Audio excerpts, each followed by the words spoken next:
Alrighty, and welcome back to our program. This is part two of my discussion with Hannes Zacharias about his float trip down the Arkansas River. This is a program that's being brought to you by Humanities Kansas as part of our Crossroads Change in Rural America initiative. If you haven't checked out the first video, I'd prefer people to do that first, the part one of this. And Hannes is going to jump into a part two. This is fascinating conversation, so I'm excited to continue this conversation with him. Well, thanks, Jeremy. And again, I appreciate the chance to talk about a river I've fallen in love with, even though at times it doesn't exist, and really cherish the chance to go ahead and be with you and talk to your viewers about, I think, one of the biggest environmental concerns, I think, in Kansas from my point of view. So I'm going to continue with sharing my screen here and pull that up. So again, this is part two of a two-part series for those who are keeping track. And I'll echo what you said, Jeremy, earlier. Please look at the first part because it gives context. I'm not going to plow the same ground. Well, you can tell I'm from Western Kansas, right? I'm not going to plow the same ground twice as we go forward here. So the first part talked about general context, history, and backdrop of my two trips. And I did do two trips, one in 1976 and one in 2018. I don't know many folks who've done it once, yet alone are stupid enough to go and do it twice, but myself. But I really gave me some good context. And to reset the stage, in 2018, I did the entire trip, well over 2,000 miles from the Continental Divide down to the Gulf of Mexico, where we're just going to talk about that portion that is the Arkansas River. That is the area that talks about from Leadville, basically Tennessee Pass, where I started, all the way down to where it enters into the Mississippi River on the White River, as far as navigability is concerned. In this segment, part two, we're going to cover three segments, one being that segment from Deerfield to Wichita, then we'll go from Wichita to Tulsa, and then Tulsa to the Mississippi, because they're all three dynamics that I think important for the river in context. And reinforcing that again, the big dividing line between us is, as you can see, that this is where it kind of comes to Wichita, and that big line we saw in part one, which divides the state and the country in half by virtue of the hydrology or the amount of rainfall that comes in. 14 in the teens inches of rainfall here, 40 inches of rainfall over here, makes a dramatic difference about how water exists over here and does not exist over here. And so we see this transition point. So during this area, one of the things that we talk about in the Arkansas River, going back for this entire length from Leadville all the way down to Wichita, and we stop in Wichita, is because of the Colorado-Arkansas River Compact. The story, as I understand it, is the mayor of Wichita was appealing, wanting to go ahead and provide much more, make Wichita much more a hub from a navigation perspective, either from Tulsa on up to Wichita, or actually Wichita further west as well as a navigable stream. And he was griping at Colorado for taking all the water, basically saying that, hey, we have riparian rights in Kansas, at least from that point in time in Wichita. We think you can't impair somebody else's water rights downstream. Well, that's on a state by state basis, not across states. So this was the first time back in 1902, where the federal government was being asked to go ahead and get into the fight, if you will, about how we should go ahead and divide up the waters between states. Their answer comes back and says, this is too complicated. We're going to have somebody else try to figure this out. So they spent several decades trying to figure that out. And finally in 1943, they decide that, yeah, there's probably some impact on Colorado for Kansas, but we don't know exactly what. And we're going to kind of keep this going in the future. So kind of left things in abeyance to a degree. At the time the lawsuit was filed in the Supreme Court back in the early 1900s, it was the single largest lawsuit that the Supreme Court had ever heard. There are pictures of tables and tables and tables of documents that people had to go and wade through on how this was being done. Now, why is that so important? Because this became the precursor for the Colorado River Compact that they are getting on the heels to go ahead and argue about. So this became the beginning part of this for that larger conversation, not unlike the Brown versus Board of Education issue with regards to civil rights issues going forward here in the United States and Kansas as well. So it gets litigated in 1902. 43, they decide, yeah, there's some impoundment. They try to go and mitigate some activities, but not to the liking of most Kansans. So in 1985, we go at it again. And refile a lawsuit and decide to go ahead and figure out what to do with the river. And lo and behold, yes, Colorado was indeed impounding the rivers, the waters going into the Arkansas River. They had to go ahead and reduce some of their groundwater irrigation activities to go ahead and make sure that the Arkansas River flow continued, or water coming across the state borders, but really not to big effect. In the fact that even though of light of all those activities and the farmers ditch putting in place, here's what the river looks like past Deerfield. So this is just downriver of the farmer's ditch, and you can see the Arkansas River is gone. That's just the reality. So my trip is now going to be augmented by either walking or ATVs or just researching on my own till we get to about Hutchinson or Wichita. I will have to admit, it's a sad sight to see. So it's now become one of the longest, basically ATV tracks in the country. You can see the tracks that are kind of in here. People use it with great regularity. The riverbed still belongs to the state of Kansas. However, nobody regulates it. Nobody watches it. And in Kansas, actually, you public is supposed to have access up to the high water mark, wherever that is, which is certainly not totally dry, that people can have access to it. Farmers and others are now using it for their own personal gain. You'll see that in just a second. The point I want to say here is that the river was not always this way. Garden City used to be looking like this. This is the river, the bridge across the Arkansas River in Garden City around the 1900s, before central irrigation system comes into play in the 50s and 60s. This is the same bridge today. There is no water flow going at all. And my point is that during one of the other salient points of this conversation, from my viewpoint, that during my lifetime, I have seen the river being gone away, this 6th longest river in the country, the 45th longest river in the world, go away, and it's never going to come back, because the primary reason is because of water mining for irrigation purposes out in southwest Kansas. We can talk about and should talk about the economic viability of water and those sort of things, but I also want to talk about the ecological impact by not having any water in the Arkansas River either. So my kids are never going to be experiencing what I experienced when I was a kid, that actually was water in this part of the Arkansas River, because the Ogallala Aquifer has been sucked down so much that there's no giving up of its water into the Arkansas River, and won't be during my lifetime.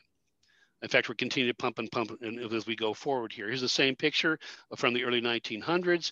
On the left is Garden City, and here's the same bridge today in 2018.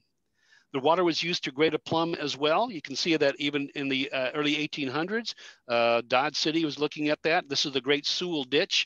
This was all dug out by hand, and the desire is to go ahead and harvest it and use the elevation and bring it forward over to about Spearville, where now they have a huge wind farms. You can say that there actually was water in place. Mr. Sewell started that project, and then he recognized that it was going to be a failure, so he sold it quickly to somebody else, cashed out, and they lost other shares, the other investors. I point that out because these are all little mounds along here. This is where the dirt piles were, all dug by hand to go ahead and make this ditch going on. So people were harvesting this water, and it was available because it was water that could be used to beneficial use. Now we get to the place that I started out in 1976. This is in Dodge City, 2nd Street Bridge. And this is where I started back in 76. There actually is water, some water in there, not a lot. You can also see along here the riprap that the Corps of Engineers put in by virtue of the 61 flood. So in case it ever floods again, there would be some protection to protect the areas of downtown Dodge City. This is more of an arroyo than it is a river. And that just breaks my heart, but that's what it is currently right now. In order to do my trip, I had to try to find ways to convey across it. So as I said before, whenever anybody said, Hannes, do you want to go and do X? My answer was yes. Hannes, do you want to go ahead and ride an ATV 50 miles along the riverbanks, along the river? And I'd say yes. Hell of a lot faster than kayaking.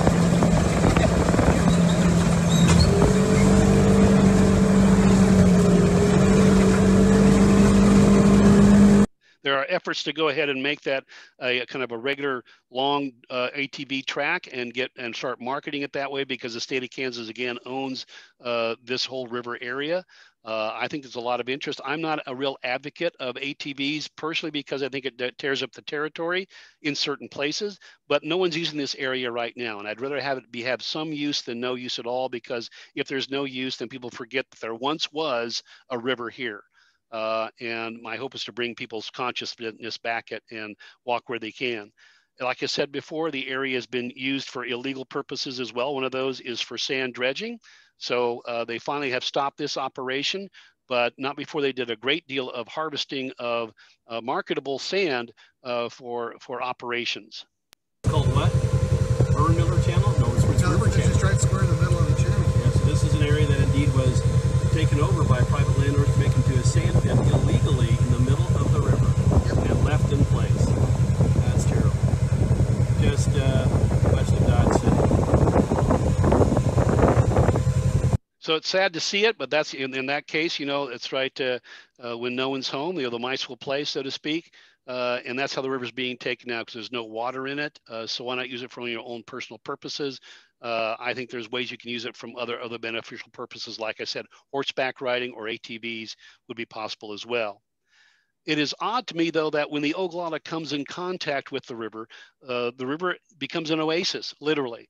And you can see these things throughout the areas. This is just east of Ford, where it comes in contact, and there's wildlife, there are fish, there's vegetation. It is a beautiful oasis. Lots of very interesting types of trees. So it's not, this is the way it used to be in it's much more format, but this is what it is now in certain areas and certain oases. So there certainly is some really good stuff there, but they're few and far between. Like I said before, and somebody asked me if I wanted to go and do something, I'd say yes. Well, honest, do you want to put your kayak in the back of a Conestoga wagon and go down the river? I'd say yes. Okay, so we would do that. Looks kind of odd, but what the heck? We kind of made those things work. I wanted to get to explore as much as I could of the river in whatever method of conveyance I could. So as we know that from being city manager in Hays, and Hays is an odd situation, as you know, being a community that is too far east to take advantage of the Ogallala Aquifer and too far west to take advantage of surface water that is replenished in the eastern part of the state. It really is, and Russell are in the donut hole, if you will, of groundwater in that part of the state. So the R9 Ranch becomes part of the conversation. I wanted to tour it. This is what the R9 Ranch looks like from the riverbanks. So you can't talk about Southwest Kansas and water and irrigation without talking about water purchases for municipal use. This is the upper reaches of the R9 or Circle K Ranch, purchased several years ago by the city of Hays for water supply. You can see this is part of the Sand Hill area and has been used for irrigation and irrigation water for several decades. So this area is the Sand Hills just out of Dodge City, near Kinsley and so forth, that should in some cases never been broken out. These were literally sand dunes that when you put water to it and then put alfalfa and so forth, become places that do harvest vegetation. The R9 Ranch, and I won't go into a lot of detail, but just to let you know, it is at the time the city of Hays purchased it, it was the largest single tract of property under one ownership that was contiguous, that had substantial water rights, that was available for sale in the state of Kansas. So it was purchased, and the city of Hays is trying to use that resource to its beneficial use should all the authorities agree to it going forward, which has now been a 20-25 year conversation. You can see it more. It has, I believe, like 42 irrigation wells, which would be manifold together to go and then head north along the highway all the way to Hays at some point in the future, along Highway 183 to provide that thirsty community with water. And of course, you can't talk about that. The water comes from the Ogallala Aquifer, as we saw about here earlier. But I do want to show you the impact that irrigation has on the area. Here, indeed, is the Kansas Water Office Division of Water Resources map of how much water is being taken out by virtue of irrigation. You can see, like, for example, Seward County, 147,000 acre feet of water per year is being used for irrigation. Compared to the other areas around it, municipal use is very, very small. Wichita, for example, is a very, very large amount, but percentage-wise, it's about single-digit percentage compared to the overall water consumption in Kansas being used for irrigation. I'm not condemning this. I'm trying to go ahead and bring light to it for conversation, so we know where indeed the water is and who's using it for beneficial use as we talk about Kansas in general. In fact, the consumptive use is really very high for irrigation compared to municipal use, much larger conversation. But this cannot, we shouldn't ignore the fact that irrigation has had a tremendous effect on the Arkansas River by virtue of it going away, and will continue to do so until the water goes away, which it is predicted to go ahead and do in terms of being a economically viable source of water, given the lifting costs is going away in the area. And you can see in this map that talks about the amount of decline that has occurred, over 60 feet decline in certain areas along. Here's where the Arkansas River is along this area right through here. Here's Dodge City. Here's where the R9 Ranch is in this area. So not as much declines, but certainly this area here in southwest Kansas has been huge declines that affect dramatically the Arkansas River. Heading further on to historical locations, if you've not had a chance to look at it, Fort Larned is on the Pawnee, but connects to the Arkansas River. A very nice nationally registered historic places. I remember as a Boy Scout, as a side here, actually camping and in the barracks, and they allow you to go ahead and do that, and was able to go through the tunnel that connected as an escape hatch to the Pawnee River. Fascinating stuff. Here's what it looks like.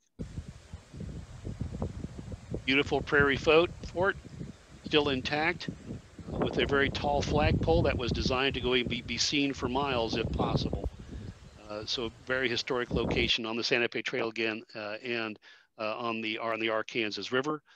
Other historic places will be Pawnee Rock, where many of the treaties were signed during the conflicts with the United States government and Native Americans. Interesting about Pawnee Rock, most of the rock was taken away and reduced because it was taken as ballast over for the Santa Fe Railroad. So the actual rock was much higher than it is currently today by about 20 or 30 feet.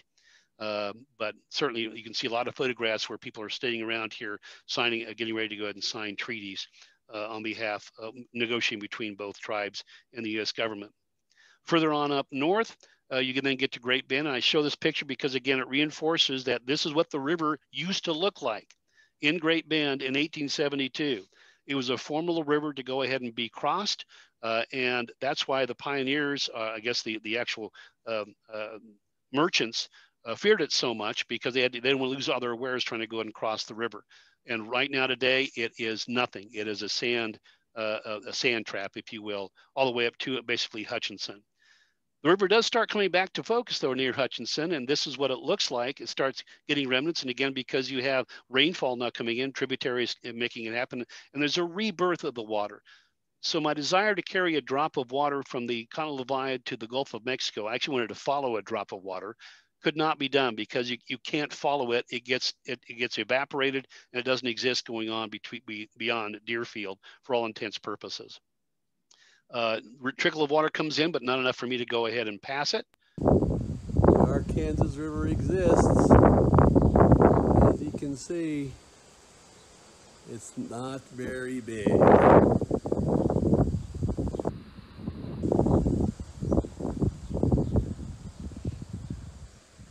So it's there, but not very big, obviously, to go ahead and work that stuff through. It was kind of fun to straddle the Arkansas River. That was kind of interesting. There are places that are starting up, and you can see that now with Hutchinson coming back into place, and they're using it for commercial purposes. There actually is a group called the Canoe, Kayak, Canoe, and Tube Rental Service. They've been in existence for about 5 or 6 years. Every year their service kind of doubles. And you can go ahead and rent kayaks and go through about a 5 or 7 mile trip through the edges of Hutchinson. About 85% of their clientele are female from the ages of 15 to 80. So they'll go ahead and bring some wine glasses and have a great time canoeing on the river and kayaking on the river, which comes back into great use. So now the river becomes a second conveyance. Water is being used for recreation purposes. There's continuous flow in most places and being used as a positive source for communities. So let's talk about Wichita to Tulsa, because the dramatic change really happens at Wichita and Hutchinson in that area. So that's the next portion of the trip where we're talking about for at least this segment of the river of the conversation. I do want to bring you, though, to attention that Wichita uses the water in interesting ways as well. Just above Wichita, like I said, they're trying to use waters in various unique ways. The Little Arkansas River occasionally floods. Now we got flooding going on. And when indeed the water floods, what do you do with that excess water? Can you put it to beneficial use? Wichita very cleverly, in my viewpoint, said, let's go and harvest this water and basically harvest it during floods, take the water and inject it in what they call the equus bed. So if you will, kind of a big bathtub below ground, which then can be stored during periods of flood and then being taken out during times of need in the summertime, etc. I think that has worked to great effect to a degree. However, the bathtub is not as solid on the bottom as they had hoped, nor is it as protected from leaching from other kind of dissolved solids coming into it as well. There's some concerns with it, but it gives you a sense of how creative Kansans are trying to be to use the water as they can for the river for municipal purposes where they go forward. It is a beautiful river. This is the confluence of the Little Arkansas and the Arkansas River coming in Wichita. If you've not seen the Keeper of Plains, please do. It is a beautiful piece of art, and the museum right there in Wichita is wonderful as well.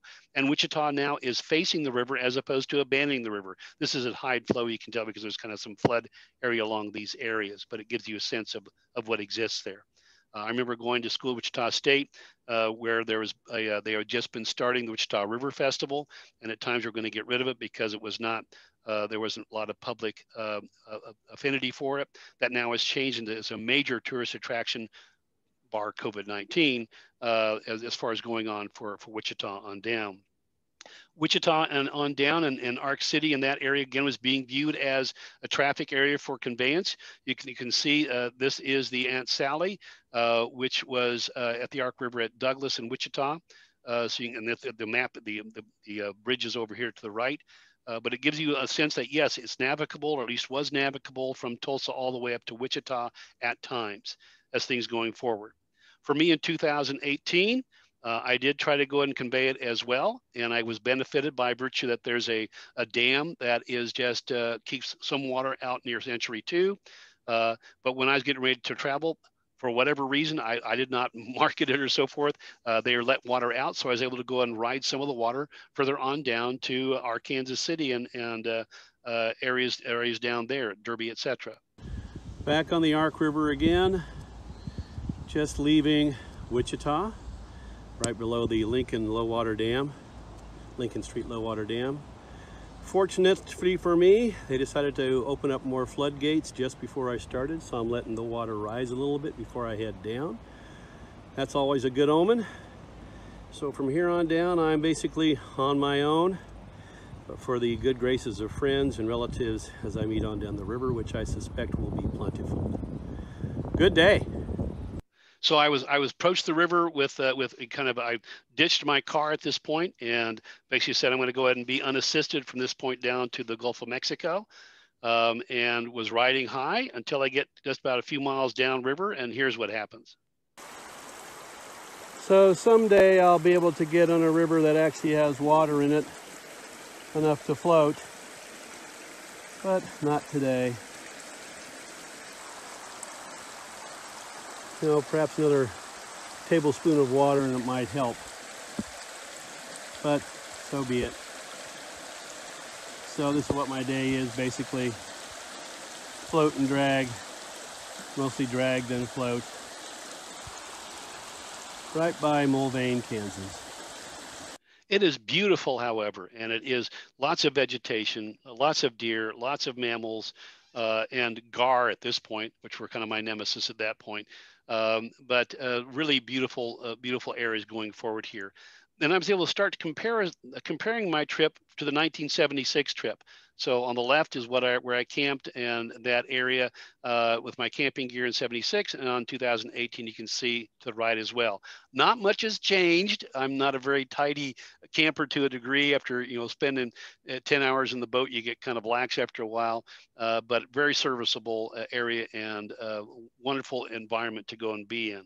It's beautiful, and this was taken early in the morning, and I will tell you that your blood pressure goes down. It's a very serene location. It's just beautiful. So here's what camp looks like on the Arkansas River, south of Mulvane. Not a great camp in terms of tidiness, but really works well for me. It's about 5:45 in the morning, getting ready for another day of paddling. River here is pretty good flow, although this is a branch of it, and it'll go now back into a more braided river and flow into basically sandbars. It'll be a day of paddling and walking, paddling and walking. But very pretty along here. Heading further south. Be close to Oxford for lunchtime, I hope. Pretty day. So two things about this: A, that there's water in the river, and B, the wind is not blowing. Which is kind of interesting. You know, Western Kansas, I remember growing up there and so forth, and actually coming to Johnson County, that it was much quieter because the wind was not whistling past my ears, literally. Not that I didn't like Dodge City. I love Dodge City. A great experience there. Love that. My blood pressure goes down when I'm on the prairie, to be honest about it.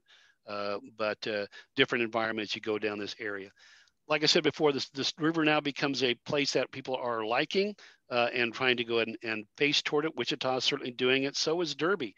Derby has put in several $1 million into a Riverview Park, and they provide places for canoeists and riverboat folks to go ahead, and fishermen to go ahead and use it, and as an anchorage to kind of come forward. Wonderful facility as you do. If you've not seen it, you should do it. But I'm seeing what's different from 76 to today is that people are now trying to appreciate the river now that it exists, not to just be a conveyance for stormwater or for wastewater or for to go ahead and put trash into, but be as a positive resource for recreation and for tourism, which I think is totally appropriate. Further on down there, you get to the areas of people started tagging along, as I said before. I think Jeremy and I were talking about, did we meet other kayakers? Yes, we did. And people start using it with great effect. Actually, they met these kayakers, some kayakers in the same area back in 76. They're still using it now. These gentlemen go and use the river about 3 times a week, they told me, in the summertime. They have kind of a man cave, kind of a house further on the bank here that they kind of party around with. So they're enjoying it to great degree. You see this gentleman here fishing along. Here's what it looks like in a little more video format. It's beautiful, serene, coming into place. It's just a gorgeous river. Walnut, the Arkansas River. Good place to fish. Really a pretty river. And hopefully diminish sandbars. I'm always talking about sandbars. It was my bane for a while, no question about it. What I want to point out, though, is that since the wet walnut and the Arkansas come together, this is also the place for Etzanoa. If you've not heard about Etzanoa, Etzanoa is a community that was in place for hundreds of years. It was discovered back in 1450 by virtue of discovered. They found conquistadors had an altercation with them. They discovered this by virtue of seeing unexploded, I guess, cannonballs in the area. And this is what they think Etzanoa looks like. From this area all the way up to Hutchinson, around 65 to 80,000 Native Americans lived. No small activity. And it's now there are major archaeological digs going on in this part of our Kansas City from the area. This is, you can see the site of the battle, Ark City kind of in this location, and all this area is the approximate extent of Etzanoa. Some great work by some professors at Wichita State in this area, but it reinforces again that we were not the first ones to occupy this property. This area along the Arkansas River has been occupied for thousands of years by Native Americans. We just don't know the history of it. I wish I did. I wish I knew more about that stuff. Going further on down from Arkansas City, now you get into crossing the border and you go into Pawnee Reservoir into Oklahoma. And now the river becomes one of flood control, but also hydroelectric power, which is the primary purpose. Not really for irrigation, because there's so much rainwater in that area that's not needed. It now becomes a way to kind of mitigate negative effects and deal with hydroelectric power. And we go into the long areas of reservoirs and large sandbars going in that area. I might also tell you that I was doing these videos for my brother. My brother had a stroke and still is recovering from that. So I made videos along the way to let him know what it was like to be in my boat as we go along. And have him live vicarious somewhat about my experience. So Pete, thought I'd kind of give you a little dose of what it looks like to be on the Continental Reservoir. So I'm going to do the poor man's version of a GoPro, holding it between my teeth.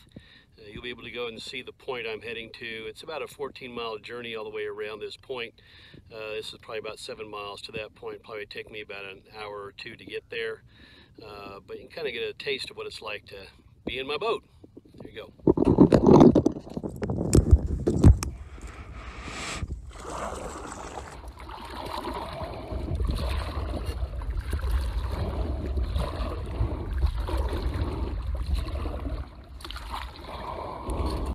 So no, I'm not Darth Vader. That's kind of when you're breathing through those sort of things happens, but it gives you a sense of what it's like. This is the view I would have day in and day out as heading down to the Mississippi and also down to the Gulf of Mexico. But lots of water here, obviously, and people use it for great recreation and fishing and those sort of things.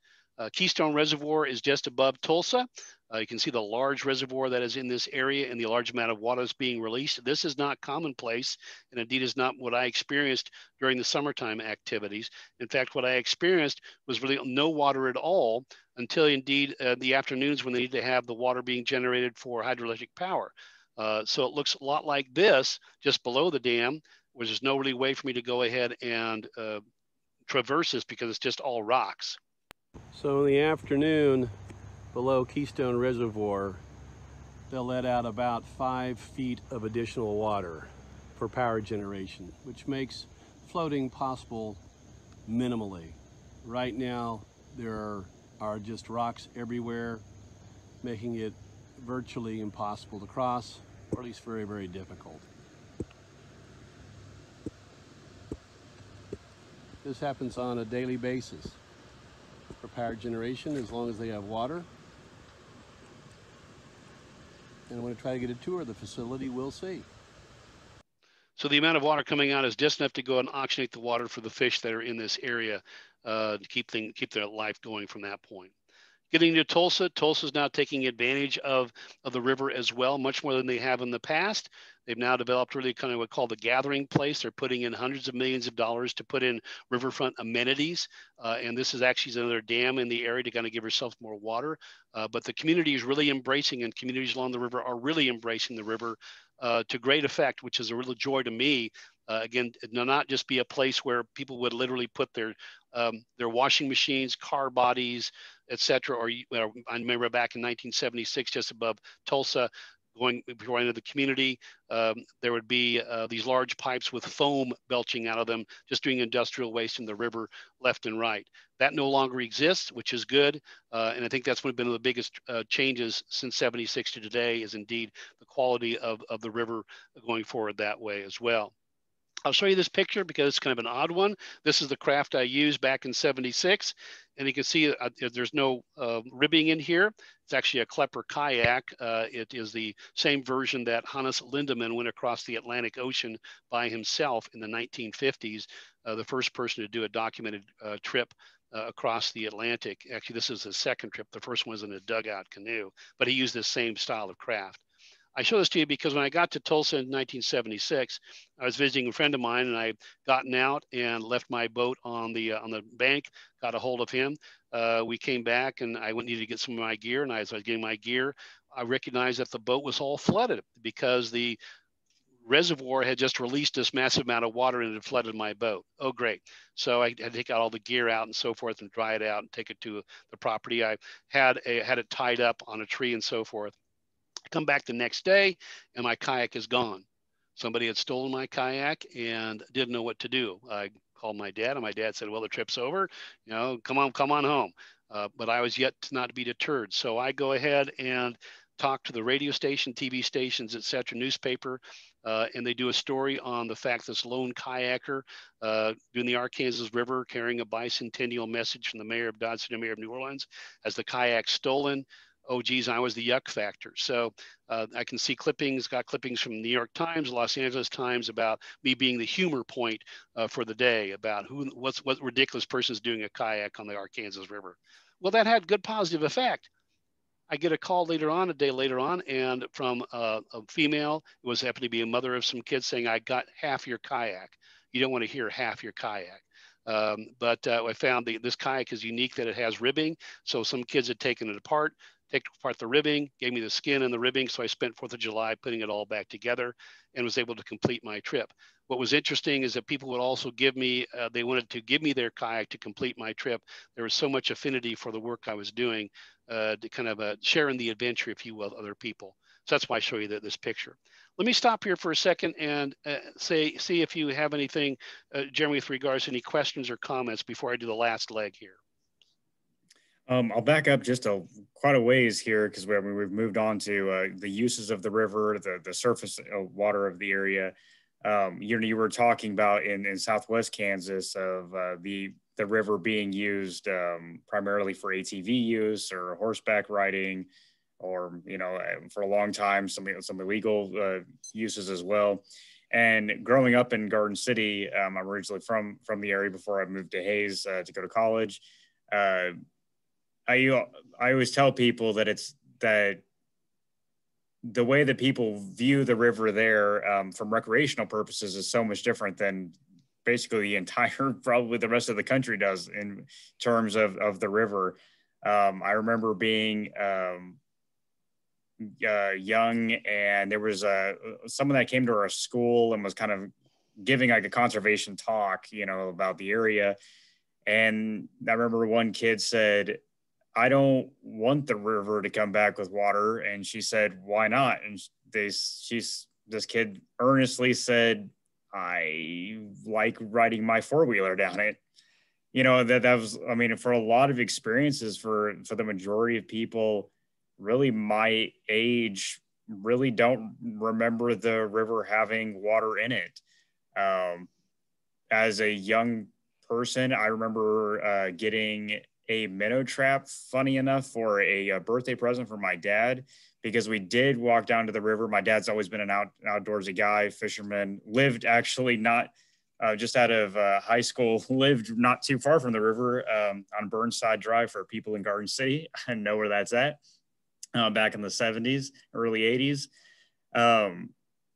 But I remember as a kid, we were walking down, the river did have some water at the time, enough to kind of have some fish, have some crawfish, that kind of thing. And I remember distinctively, we were stumbled upon a minnow trap.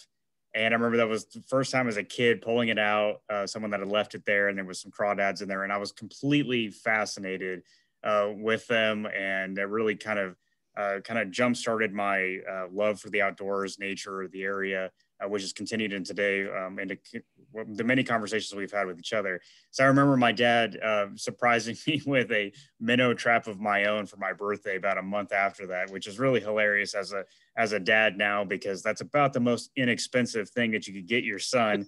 But I remember that's one gift that has stuck out for me with probably all the expensive things that I've gotten over of my life from them. But I remember my dad taking me down there after school, and we used to play around in the river a little bit.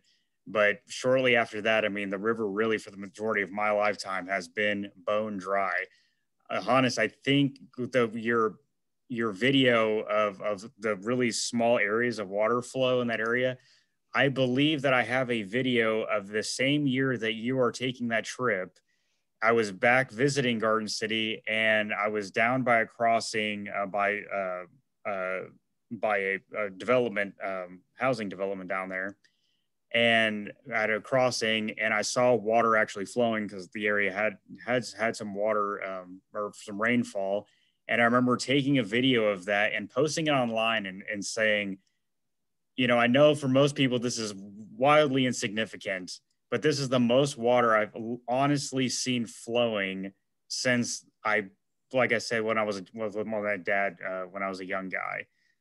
So I thought I thought almost, this is so sad that I'm so excited about seeing this. And I knew it was so temporary, but it was so exciting to see. It was almost like biblical, honestly. Yeah, and isn't that sad that people, we make it noteworthy because there's some minuscule amount of water in a river that used to be. I think there's a legitimate point to be made and discussion about, should we call it a river? should we call it the Bob River, from basically, Leadville down to Deerfield, and it's just nothing. And then the Arkansas River starts now in Wichita. I think that's a legitimate concern as we go forward, since it's been devastated. I had hopes when we did the renegotiation of the River Compact back, around 2000. We did in 1985, then we didn't get settled until after 2000, 2001, 2002, that we'd have some flow. That was the hope for outcome for many of us. It didn't happen. It's all being siphoned off for ditch irrigation activities. Again, not trying to cause a firestorm to a degree, although I think that we should talk about that policy. Is it right to go ahead and harvest all that water and leave nothing for the river? I don't think so.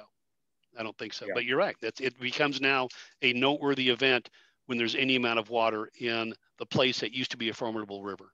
Yeah, exactly. And I think it's funny. I had several family members that live in Tennessee, and I remember they came out and visited, and I had a cousin of mine who was much younger than me, who as a little kid came out, and they stopped in Abilene and to the Eisenhower Museum and Library. And he's was like 8 years old at this time. And he said, "What the heck is this place? It's a library without books." They had to explain him what a library was.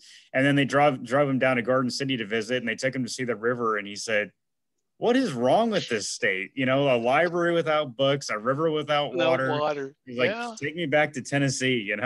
I got you. It's a good point. It's a very good point. The other thing about we recognize the Arkansas River did have a lot of big, there were a lot of timber in the area, what they call, big trees and so forth, so much so that there are tons of those groves, basically from about Deerfield all the way up to La Junta, going on until we harvest them all for lumber, those sort of things, the railroad, etc. It's actually called big timbers. The only last standing of native, as I understand it, native cottonwood trees resides just below the dam at John Martin Reservoir. And that's why it's called Big Timbers State Park, as I understand. So yeah, we've changed that area dramatically, hydrologically and from a vegetation perspective. Yeah. Yeah. Well, it's fascinating. So I'll let you continue. Okay, great. We'll wrap up here pretty quick here. So we'll get cruising through. All right. So Tulsa to the Mississippi River, can you see that? Yes, sir. Good, great, super. So that's the next section here, going to the Mississippi River. And now we're talking about what the river looks like outside of Tulsa and going into commercial. Tulsa, almost a sandbar. Very interesting. On to the port of Tulsa.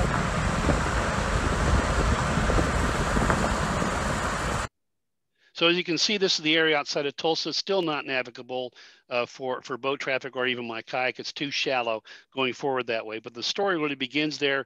And now we talk about the McClellan-Kerr Arkansas River Navigation System, which goes from Catoosa, which is just to the east of Tulsa, for commercial barge traffic on the Caney and Verdigris River, all the way down then to the Mississippi River. That's important. Because this is a remnant. We just talked about Eisenhower. It is a remnant of the negotiations to get the interstate highway system put in place. As I understand it, Senator McClellan and Senator Kerr their votes were needed in the Senate to approve the interstate highway system. Eisenhower said, "What do you guys want that will make you vote for this?" And they said, "We want to have a navigation system from the Mississippi all the way up to Tulsa for grain operations." He said yes, they said yes, and that's how we got the McClellan-Kerr navigation system and how we got the interstate highway system as well. So it's about 450 some miles long, maybe 470 miles long. It drops though, however, about 450 feet. So about 1 foot per mile. So there are 19 different locks and dams along this river. It's what I call one of the longest reservoirs in the country. There's no current here. If you want to make any mileage, you got to go ahead and paddle or convey yourself across this area in some way. And however, is the largest, navigable stream for inland port, if you will, that is free of ice year round.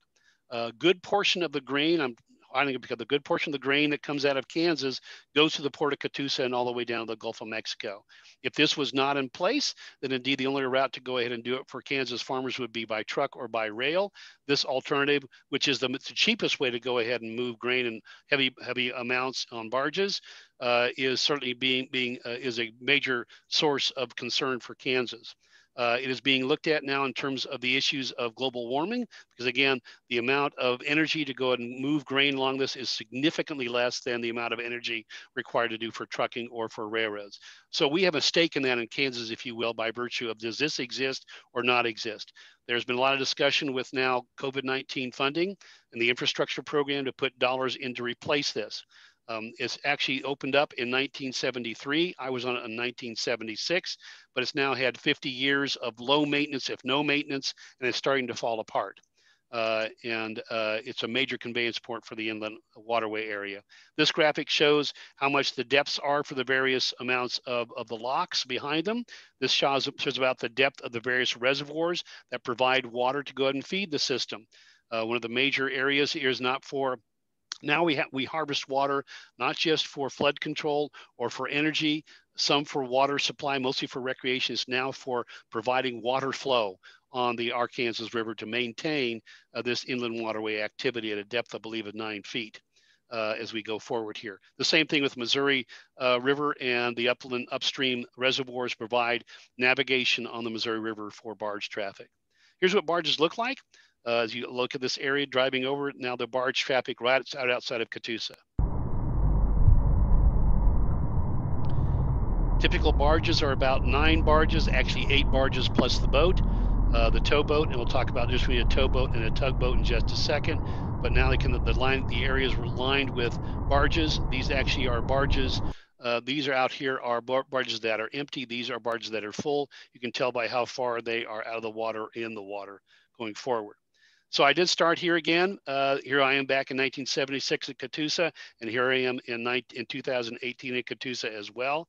My kayak's somewhat different. I have this device here, which is a radar reflector and a kind of a mast flag to make sure I not get run over by towboats. My craft is so small, towboats are so large, they can't see me. That becomes a major obstacle to make sure in safety. Plenty of water. Now the issue turns on its head. It's not the fact you don't have enough water, it's the fact you have too much water, and how to go and to work those areas through. Navigation is there. You see all these up and down the river. Those of you who are river people understand, that the idea that red is red right returning. So if you're coming upstream, you want the buoys on your right, opposite if you're going downstream. This is what they call a can. And this can you'll see is green. You keep that on the right side of you going down river, the left side going up river. Good navigation aid. So this. And we did the locks and dams, and doing a lock and dam is kind of interesting if you've not been through one. It's a free service. I would go ahead and paddle up to the lock and dam in 76, and you'd pull a chain. Remember, the lock master would come out and say, "What's going on? Is there something malfunction?" I'd push on it again. He finally would come out and would lock me through without any charge. That's how it typically goes. They go fairly deep. So this is the number 1, the first one, locking dam number 18. They mislabeled it. There's actually some below below number 1 to make the full of 19. Here we are at Newt Graham, locking dam number 18. They're lowering the water for me. So I'm in the lock itself right now. Water is being let out, and then they'll open the gates. I've got my line around this floating buoy here, so it'll start going down, and I'll go down with it, and then we'll be set to go through one of these doors after he blasts the horn. Pretty awesome way to kind of travel through the lock and dam system. Worked very efficiently. They do a great job here, the Army Corps engineers. Thanks, guys. Here's what it looks like going out. So it's lowered me now about some 32, 35 feet into the lower part of the Reservoirs River, and now they're opening up the doors.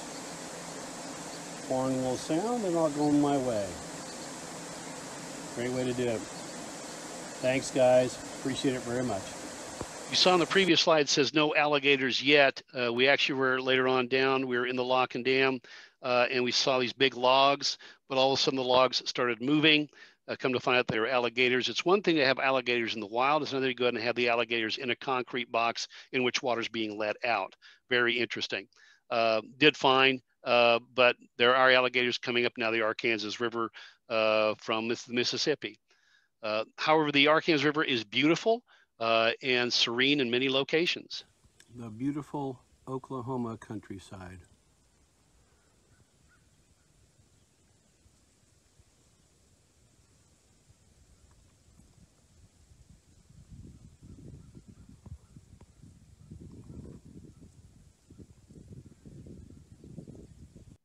I didn't have a lot of affinity for Oklahoma because I don't see it that often, but this was just picturesque. That's just placid and wonderful place to go ahead and be. Further on down, you see the rivers joining up here outside of Fort Smith. So here it is on the Arkansas River, just east of Muskogee, and you can see the escarpment coming in from the Arkansas. We haven't seen that for a while. Those are big, huge bluffs coming up, kind of containing the river. So a little bit change in landscape here as further we get to the east, getting ready to cross over and getting closer to Fort Smith. The Arkansas River, east of Muskogee. And we'll speed things up here, Jeremy, as well, so we don't keep you too far. The river has its hazards, however, and that is that barge traffic can be devastating to some of the bridges. Weber Falls Bridge, which unfortunately in 2002, a barge crashed into one of the pilings and the bridge collapsed, killing about 19 people. There's a monument somewhere around here as well, but that lets you know that these boats are big and can be hazardous. Weber Falls Bridge. So you can see this is the again, the barge crashed right into the pilings, and it's hard to go ahead and deal with those issues because the bridge is fairly narrow here in this area, and you got to hit it just right to get through, and messed up here obviously from that point. Barges are replete in this area, and this is a tow boat as opposed to a tugboat. A towboat has these heels on it, which allow these barges to go ahead and be lashed together and becomes kind of one unit. That's the distinction between a towboat and a tugboat that has a pipe on the back end that actually pulls the boat. This actually pushes the barges as we're going forward.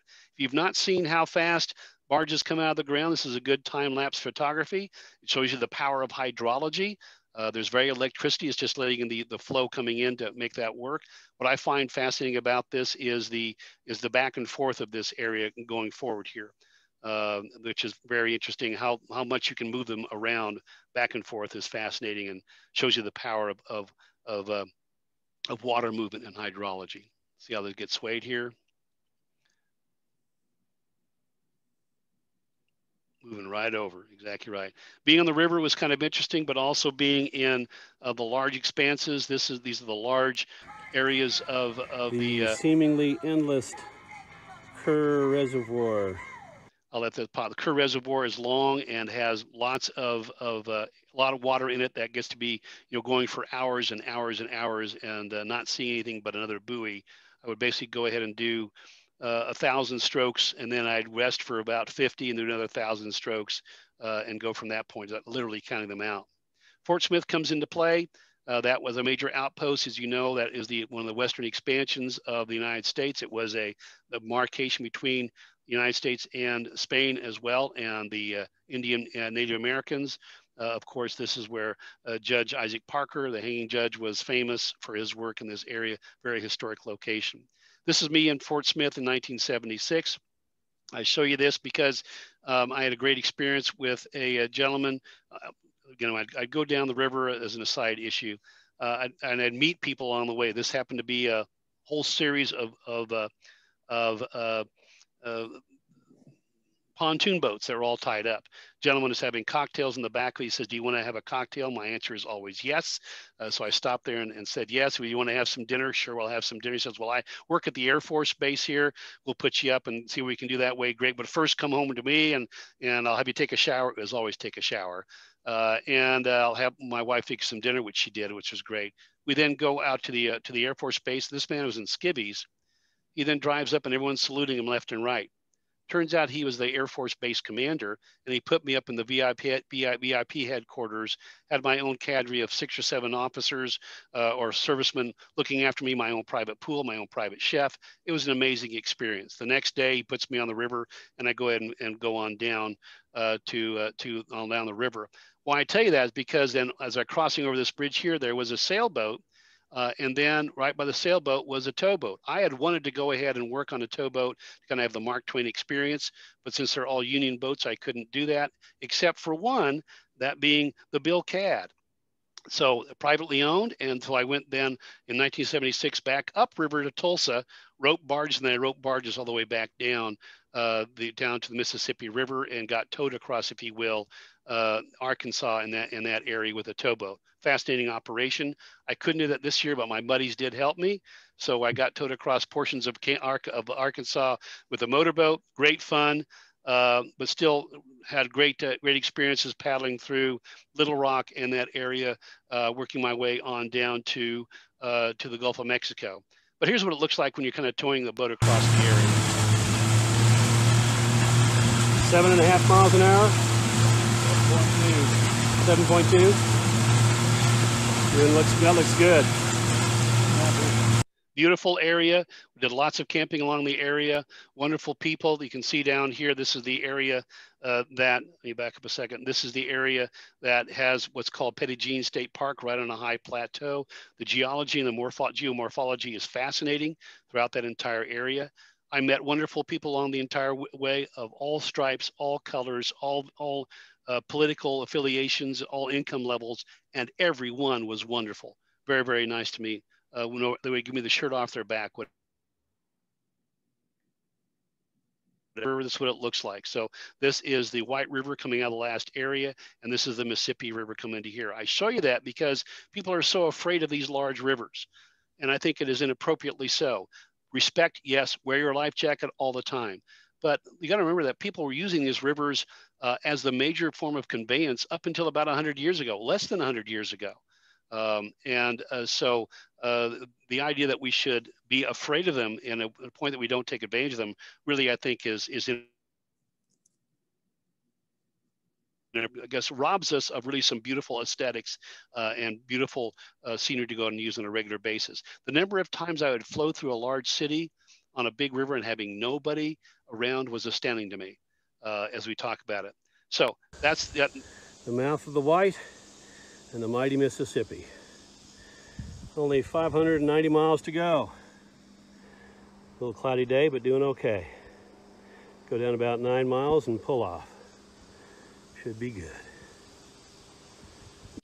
So I'm going to stop there and say thank you very much, Jeremy, for letting me kind of talk at least about the portion of the Arkansas River. I really enjoyed it. A lot more about those other things, but I will stop there. It is a river that we should enjoy, and I think make sure that we kind of celebrate and keep it in our minds. Yes, and thank you very much, Hannes, for joining us for this. It was a fascinating presentation. I think that this really hits home that every single place that you were at, this river really affects rural communities all over, from Colorado to Kansas to Oklahoma. And then I know you went further into Louisiana, Arkansas, that you didn't get to jump into on this. But I think it really shows that in each one of these communities, everyone's using it a little bit differently. Either environmental impacts, economic impacts, and trying to strike that balance. And it's just really, really fascinating. I really appreciate you jumping on here and giving some context. And of course, you had a great story to go along with it that doesn't happen very often, on getting such hands-on experience with one of these talks.